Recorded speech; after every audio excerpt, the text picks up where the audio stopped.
হরে কৃষ্ণ, জয় মা মনসা বিশ্বকরি পদ্মার জয় হোক।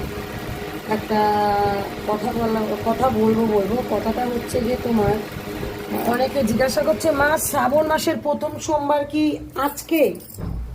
আজকের সোমবার না, শ্রাবণ মাস এখনো পড়েইনি।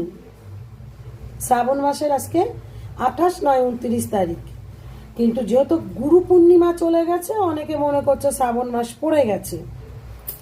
তো যারা নর্মালি ভোলে বাবার প্রথম সোমবার পালন করে, যেটা শ্রাবণ মাস পড়লেও পালন করা যায়, শ্রাবণ মাস না পড়লেও পালন করা যায়।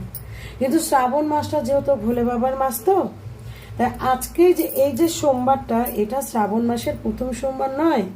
শ্রাবণ মাসের প্রথম সোমবার হচ্ছে 21শে জুলাই। এর পুজো কিভাবে করতে হয়, ভোলে বাবাকে অভিষেক কিভাবে করতে হয়, এর মন্ত্র কি জপ করতে হয়, কোন শস্য ওনাকে দান করতে হয়, কি করলে আপনি মানে উপকার পাবেন, আর এই শ্রাবণ মাসে এই ভোলে বাবার ব্রত কেনই বা পালন করে, এটা পরের ভিডিওতে বলবো। শেয়ার করবেন, কমেন্ট করবেন। জয় শ্রীকৃষ্ণ, রাধা মাধব।